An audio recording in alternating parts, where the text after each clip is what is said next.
रात के 2:30 बजे ईरान के करज के इलाके में एक खतरनाक धमाका हुआ है। अचानक से ईरान के डिफेंस सिस्टम एक्टिवेट हो गए। ऐसे लगा कि जैसे ईरान के ऊपर एक खतरनाक हमला हो गया है, क्योंकि ईरान के डिफेंस सिस्टम गोलियां दागने लग पड़े और मिसाइलों की बौछार करने लग पड़े, जिसके बाद ईरान का पूरा डिफेंस सिस्टम एक्टिवेट हो गया। और ये उम्मीद जुटलाई जा रही है कि ईरान के करज के इलाके में एक दो जगह पर धमाके हुए हैं, और ये धमाके ऐसी साइट्स में हुए हैं जहां ईरान अपने ड्रोन्स बनाता है।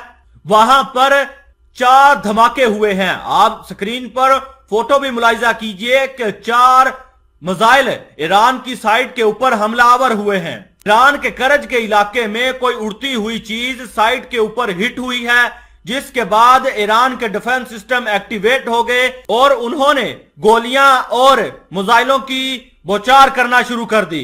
ईरान के डिफेंस सिस्टम कई एक्टिवेट हुए हैं और वहां पर बहुत ज्यादा धमाके हुए हैं।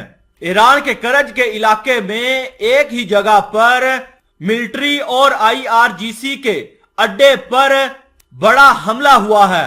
दोस्तों, इस खबर के बाद पूरे ईरान में हड़कंप मच गया है। ईरान में लोग डर सहम गए हैं कि अब किसी भी वक्त कुछ भी हो सकता है, लेकिन ईरान कुछ और ही बता रहा था। ईरान ने बताया और खबर जारी की, और आप जो स्क्रीन पर रिपोर्ट देख रहे हैं, और इसमें कहा गया है कि करज के इलाके में जो हमले हुए हैं और धमाके हुए हैं, ये किसी ने नहीं किए, बल्कि हम ये नॉर्मल एक्सरसाइजेज कर रहे थे, जिसमें आप सब लोगों को ऐसा लग रहा था कि ये हमला हुआ है। दोस्तों, इस रिपोर्ट के बाद कुछ सवालात उठते हैं कि अगर ईरान की IRGC मिलिट्री ड्रिल कर रही थी तो वो रात के अंधेरे में क्यों कर रही थी? और दूसरा सवाल ये है कि ये ऐसी जगह पर ड्रिल हो रही है जहां पर पब्लिक मौजूद है। और तीसरा सवाल ये है कि अचानक से कोई चीज आकर ऊपर से नीचे गिरी है, तो ये ड्रिल का तो सवाल ही नहीं ईरान वालों पैदा होता। चलो, ईरान वालों की ये भी मान लेते हैं कि ईरान का डिफेंस सिस्टम गोलियां चला रहा है और मिसाइल चला रहा है, लेकिन एक ही जगह पर 4 धमाके कैसे हो गए? और ईरान ऊपर से बयान जारी कर रहा है कि ये एक्सरसाइजेज कर रहे हैं, वो भी रात के अंधेरे में। लेकिन करज के इलाके में जो हमला हुआ है, इससे बहुत सारे सवालात पैदा हो रहे हैं। लेकिन आपको यह भी बात बता दें कि ईरान का जो बॉर्डर है वो इतना मजबूत नहीं है।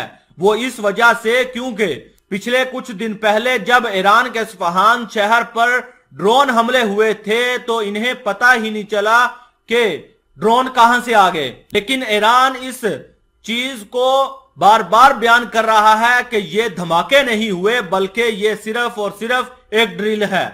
हालांकि इस हमले के पीछे और इन धमाकों के पीछे किसी ने होने की अभी तक इत्तला नहीं दी है।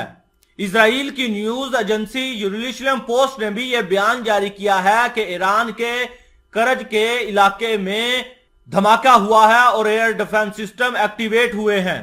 लेकिन दोस्तों, आप इस बात पर भी गौर करें कि इजराइल भी ईरान के ऊपर कोई बड़ा हमला कर सकता है, और इजराइल ये बयान कई बार जारी कर चुका है कि हम ईरान के ऊपर सीधा हमला कर सकते हैं। नेतन्याहू अपनी मीटिंग्स अब खुफिया नहीं रखते, बल्कि पब्लिकली ये कहते हैं कि ईरान के ऊपर अब हम कोई बड़ा हमला करेंगे और सीधा हमला करेंगे। और यही लगता है कि ये जो हमला हुआ है ईरान के ऊपर, जो करज के इलाके में 4 हमले हुए हैं, ये इजराइल ही करवा सकता है या इजराइल का हाथ ही इसके पीछे हो सकता है।